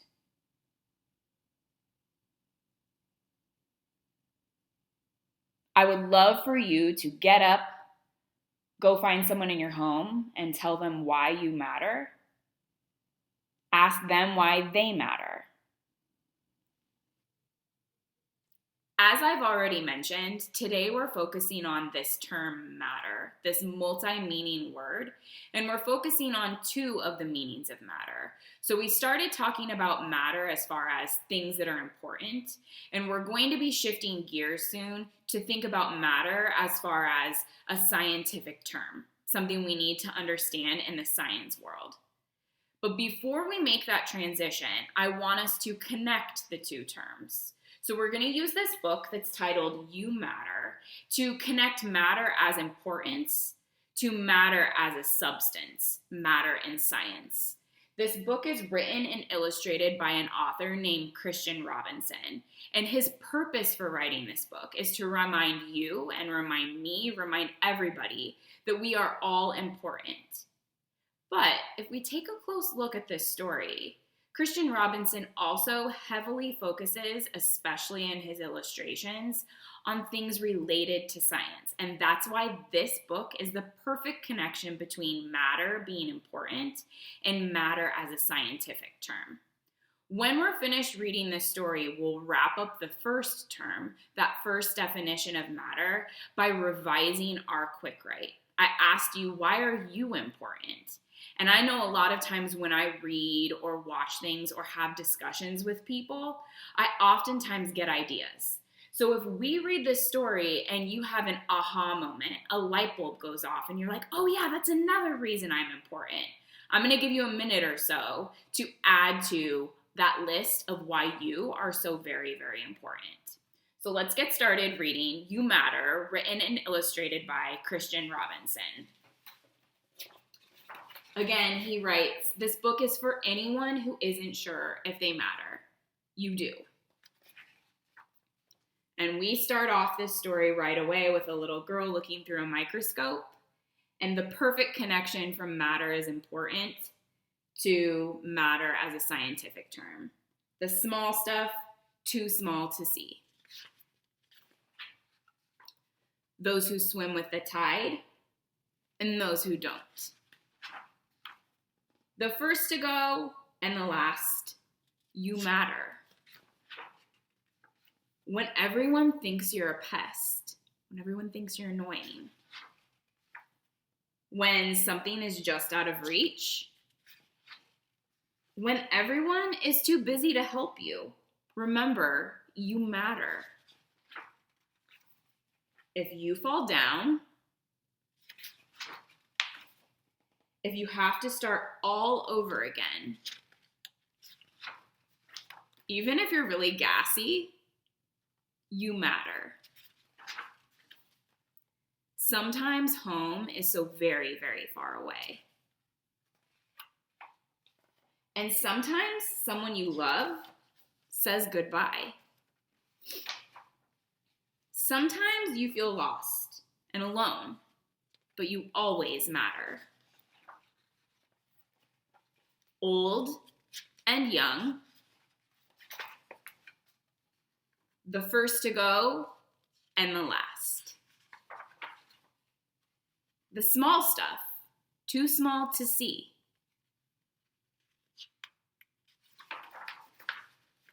You matter. So I'm going to give you a minute or so to revise or add to your reasons for why you matter. And then we're going to connect this idea of matter as importance to matter in as far as scientific thinking, a scientific term goes. So take a minute to make that revision, and then we'll move on to some science. Do you recognize these two pictures from the story we just read? The little girl looking through the microscope and seeing the small stuff too small to be seen? Well, this is where we make a connection between the two meanings of matter. The idea of matter meaning things that are important, and the scientific meaning of matter. So let's shift gears to thinking like a scientist. On the right-hand side of your screen, we see the scientific meaning of matter. Feel free to read along with me as I read to you what matter means as a scientist. Matter is made up of particles, atoms, or molecules. It has weight and mass and takes up space, or has volume. Matter exists in the form of solids, liquids, gases, or plasma. In order for something to be considered matter, the object, the material, or the substance must meet those characteristics. To determine if something is matter, I like to ask myself two questions. Does the object, does the substance, does the material take up space? Does it have mass? Does it weigh something? So we're going to practice with you. I told you you matter and you are important. But do you have matter? Are you matter? Do you take up space? And do you weigh something? The answer to both of those questions is yes. You are matter. And you matter. Let's practice with some other objects, materials, substances. So here we have rocks. As I think aloud, think along with me because you'll be doing some of these on your own. So rocks, they take up space. I can pick them up. And they do weigh something. I can feel that when I hold a rock in my hand. Rocks are matter. Love. Well, love definitely matters. Love is important. And it can take up space in our hearts, but it's definitely an imaginary space. Love doesn't weigh something. Love is not matter scientifically. Let me think through one more. Sound waves. Sound waves do not take up space. And sound waves don't weigh anything. Sound waves are not matter. For the remaining examples, I'll have you think through them on your own, and then we will go through the answers of whether they're matter or not, along with some added ones to better understand the scientific definition of matter. Fire. This is a tricky one. We'll talk about it in more detail toward the end. Does fire take up space? Does it weigh something? Is it matter? What about juice? Does juice take up space? Does it have mass? Is it matter? The planet Jupiter. Does it take up space? Does it weigh something? Is it matter?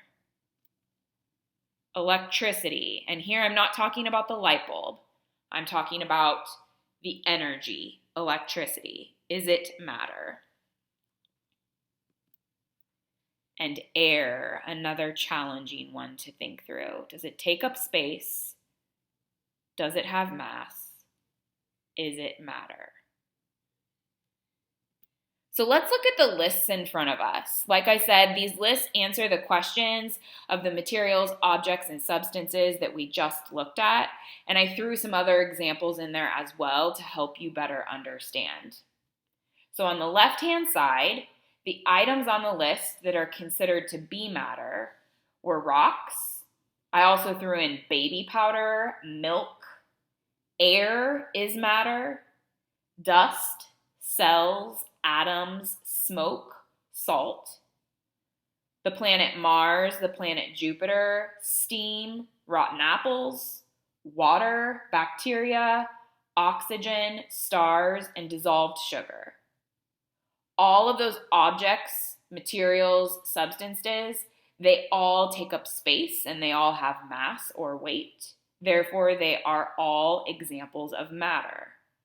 But on the right-hand side of your screen, we see some non-examples of matter.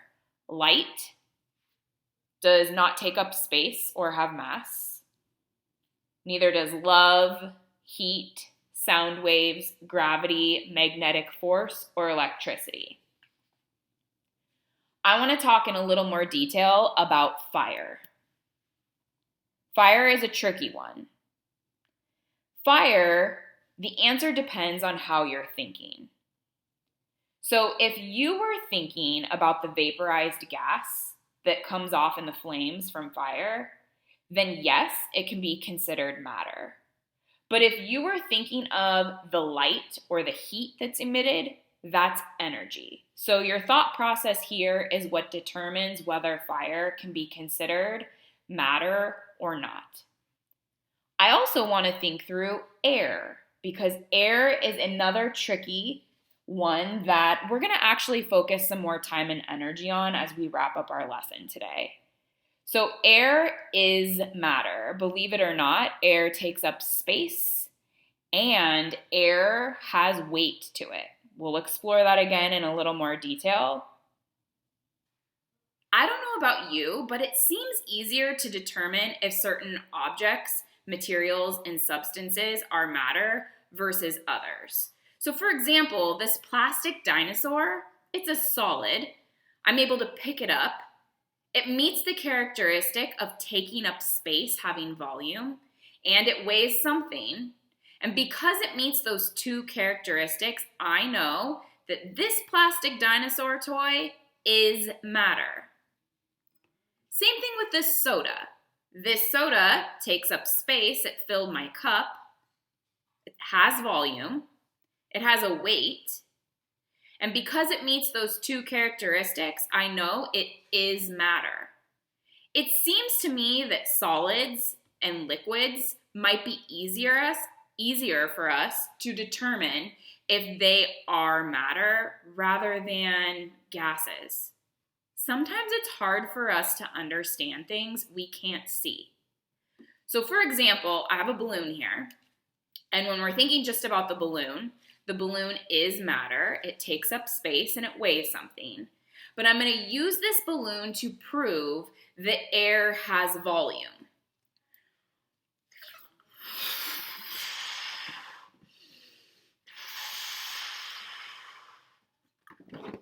The balloon helps me prove air, a gas, has volume. The volume of the air helped the balloon to expand. But a gas, or any object, substance, or material, has to meet two characteristics. It has to have volume, which this does, and it has to have mass or weight. So how can I prove that air also has mass? Let's take a closer look. I just blew up a balloon with the air from my lungs, proving that air takes up space. Air has volume. But we know for something, to be considered matter, it has to have two characteristics. It has to take up space and it has to have mass. But is that how we would consider the air around us? Air's so easy to move through. I don't ever really think of it as having mass or having weight. We're about ready to do an experiment that will prove that air truly does have mass. It has weight. which proves that air is matter. It takes up space and it has mass. We're going to work our way through a super quick experiment that answers this question. How can you demonstrate that air has mass? I showed it by blowing up a balloon that it has volume, but how can we demonstrate that air has mass? For this experiment, hopefully you have the tools you need to follow along at home as well. You're going to need 2 balloons. You're going to need a meter stick, and you'll see in this demonstration that I didn't have a meter stick, and so I made do with a wrapping paper roll. Get creative, see if you can figure it out with what you have at home. You're also going to need some string, and I had ribbon. It seemed to work. You'll need some tape, and then you'll need a needle, or I chose to use scissors. So this is what you're going to do. You need to tie 1 piece of string around the center of your meter stick, or in my case, a wrapping paper roll.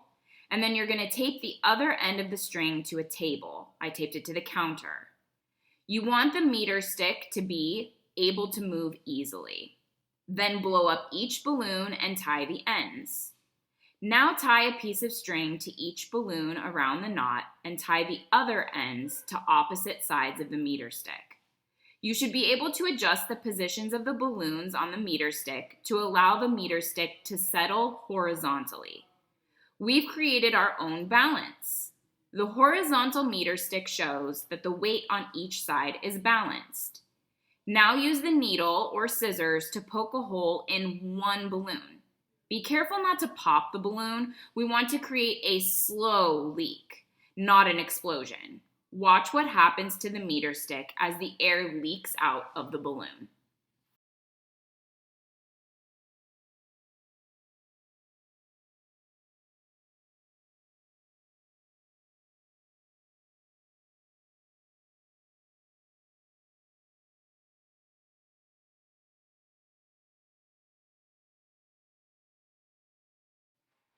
You should see that as the air leaks out of one of the balloons, that the side of the meter stick rises. This is because the mass weighing down one side of the meter stick is decreasing as the air leaks out and the air disperses.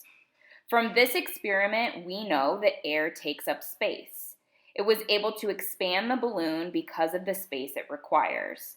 We also know that air has mass because the balloon with air was heavier than the balloon without air. Thank you for joining me today. I hope you have a better understanding of what matter is. And more importantly, I hope you know that you matter and that you are matter. Take care.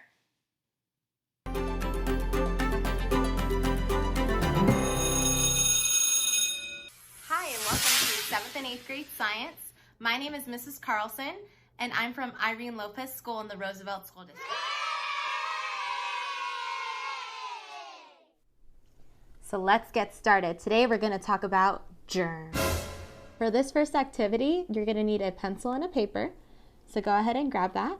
And I'm going to set our timer to 3 minutes. In these 3 minutes, I want you to think about and list where are germs located. So think about all the places you can in thinking of where germs are located. And number 2 is how can we prevent the spread of germs? So again, make sure you have a pencil and a paper. You're going to take 3 minutes and reflect on the 2 questions and write them down.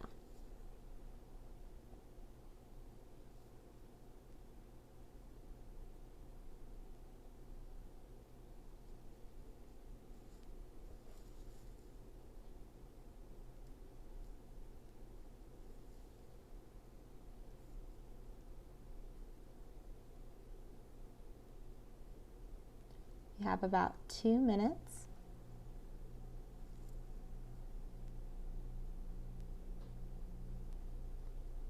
Number 1 started with the complete sentence, germs are located. And the list goes on. And number 2, think about how you can do your part. How can you prevent the spread of germs?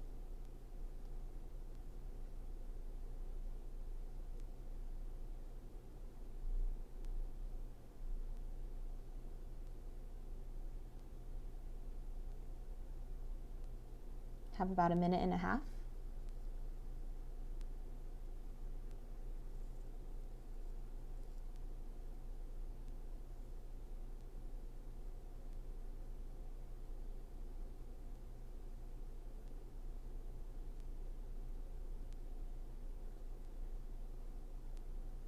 And adding to your list, think about all the things you happen to touch in the day before you wash your hands next.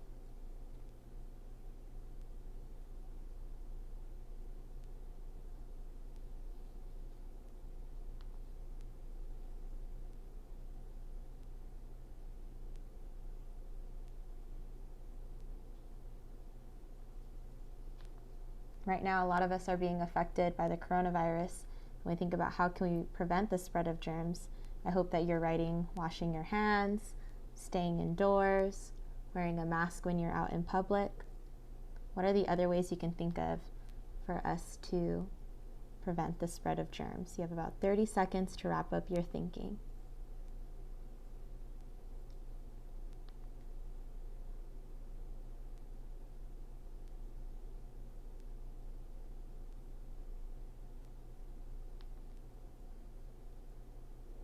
About 15 seconds, go ahead and get that last idea on this paper. Finalize your sentence, find a good stopping point.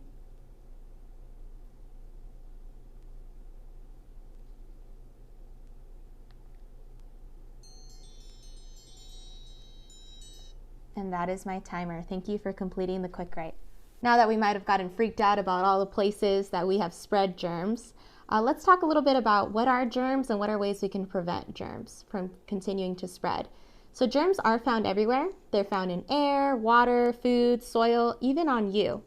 There are various types of germs, but most germs are actually not harmful to you. And that's because your body has an immune system that fights things off. So for example, when you get really hot outside and you sweat, that is your body trying to cool you off. Your body is built to fight off things like germs. What gets a little scary is that viruses can be harmful because they carry diseases and they need a host like you to survive. So when we talk about things like COVID-19, it's a harmful virus because it carries that disease and it can even kill people. And so what we want to talk about today is, well, how can we prevent germs from continuing to spread? How can we do our part? So today we're really going to think about and visualize germs spreading and what are effects of soap and hand sanitizer in preventing this spread. So milk is going to act as our base of the objects or even ourselves when germs are spreading. We're going to use food coloring to represent the variety of germs. You're going to need soap and hand sanitizer and some Q-tips as our applicators. So go ahead and start looking around your house for those things. I'm going to go ahead and set a timer for 2 minutes.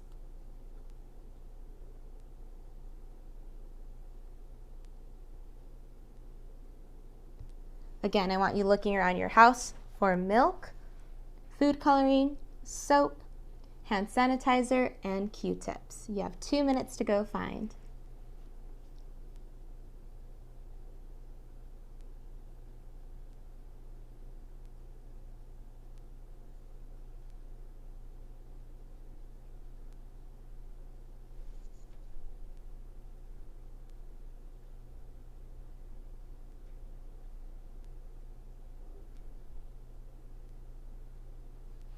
If you realize you're missing something, go ahead and write this stuff down on that piece of paper that we had. So next time your family goes to the grocery store, maybe you can buy one of these things or you can just watch along with us.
Go ahead and start setting those up on your table. Make sure you also have your paper and your pencil still handy. And that is our time. All right, before we get started, let's talk about types of variables. So an independent variable is the variable you are changing to test the experiment. The dependent variable is the responding variable, so it's the response to what it is you are changing. I think about it as it's what you measure. And make sure you set controls for your experiment, because every time you restart an experiment and test a different variable, you need to make sure that you set it up to be fair and accurate results. Scientists are able to repeat the results before they share it with the community. Our testable question is, how does soap versus hand sanitizer help diminish germs? So my independent variable would be the soap versus the hand sanitizer. Those are the two products I'm changing. And then the effect is going to be, how quickly does it diminish or get rid of these germs? All right, before we get started with testing, let's make a hypothesis and inference. So go ahead and grab that pencil and that paper. I'm going to give us 2 minutes, and here's how we're going to start it. If you use dish soap or hand sanitizer, I need you to pick one, then the germs will diminish quicker because, and here's where I need your genius scientists to really think of a reason. What is my inference? I'm going to go ahead and give you 2 minutes. So if you use, do you think dish soap is going to be better, or do you think hand sanitizer is going to be better to diminish the germs? So write one in your sentence. Then the germs will diminish quicker because what is your reasoning? You have about 1.5 minutes.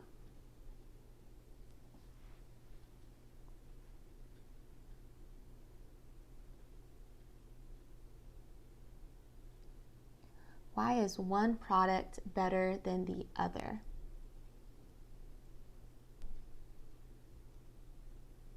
Try to use your observations to help you with your inference. Is it the way it feels, the way it smells? Is it a personal experience? Have you seen a difference in when you use soap versus hand sanitizer? And I want you to write about that in your hypothesis with your inference.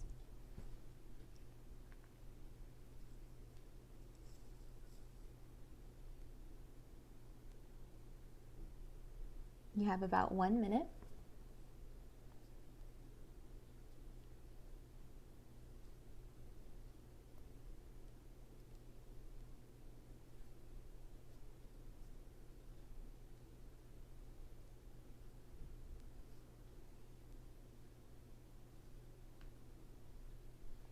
Thirty seconds.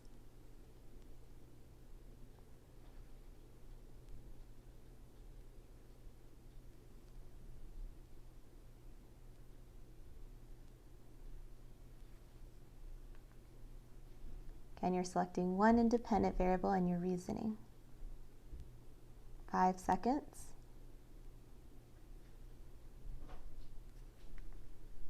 And that is my timer. Go ahead and share your hypothesis and your inference with a family member. Now that you've shared your hypothesis and inference, I'm going to go ahead and share mine. So I'm going to say, if you use dish soap, then the germs will diminish quicker because other scientists and health officials have declared using hand soap would be the #1 use, and second would be hand sanitizer. I infer this because when you use hand soap, you need to make sure you spread it well, and you're also using water to be able to spread the hand soap and then diminish those germs. So the fact that you're using both water and soap and you're really letting the soap soak in, I infer that dish soap will be more effective than hand sanitizer. Okay, so in order to do this experiment, you're going to need milk as your base. So I'm going to go ahead and put milk in the bowl. You're also going to need, we're going to compare our hand sanitizer to our soap. I have 3 different food colorings, and then I have some Q-tips. as our applicators. So what I'm gonna do first is I'm gonna go ahead and put a couple of dots of food coloring to represent our germs. Think about all the things you touched today. All the different germs you might be carrying.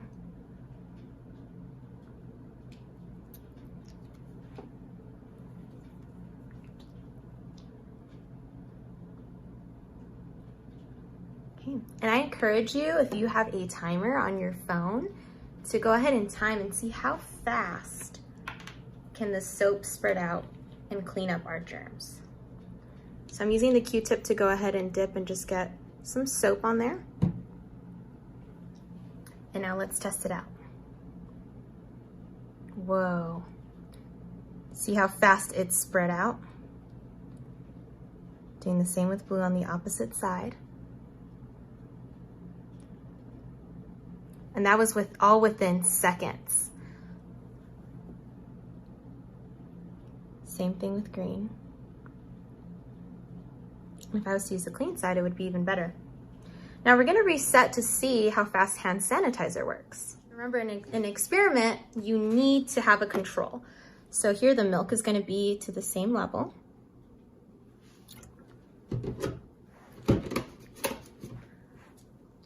I'm going to put my drops of food coloring throughout.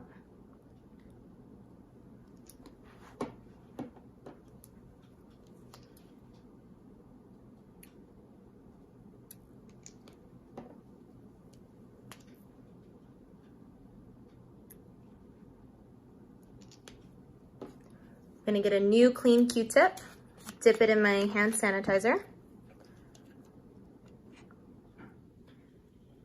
And then with your timer, let's go ahead and see how fast you get these to spread.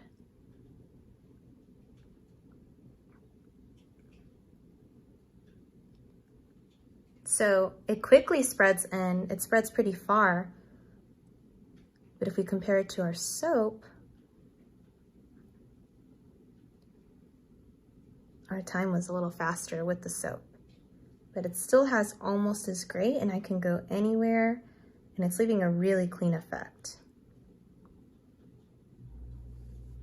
You've seen my experiment, and hopefully you're using a timer to time out how fast it was diminishing the germs. When you replicate, I want you to make sure, if you have a brother or a sister, or if you're really good at multitasking and you can time as well as doing the experiment, I really want you to make sure you have accurate results and make sure that you're timing your experiment. Because even though I made the hypothesis and I inferred dish soap, I have to be able to prove those results. Was that true or not? Was that accurate? And I'm going to need to communicate that. And that is totally okay if what you hypothesized and inferred didn't end up being the result. Scientists need to share honest and accurate data.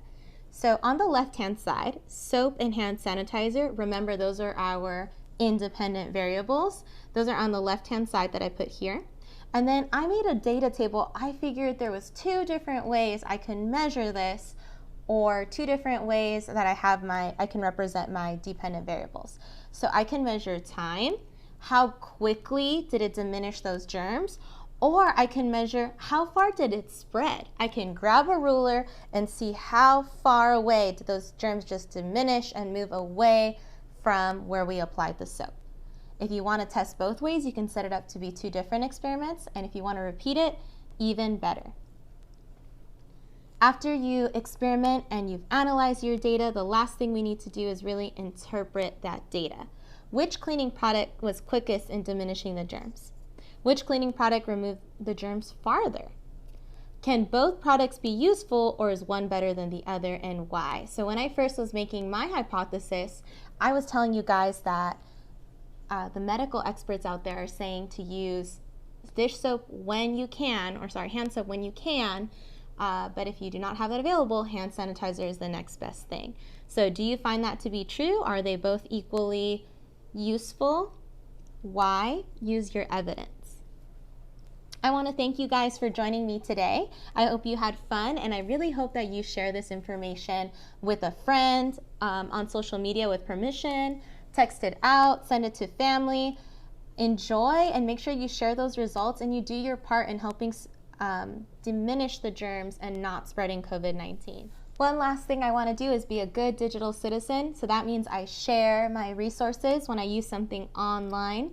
So I want to share with you guys this cool little coronavirus slideshow I made is found on Slides Carnival. So if you're going to share this with your friends, create your own presentation on it, check out Slides Carnival. All right, guys, see you next week. Make sure to stay safe and do your part. Wash your hands.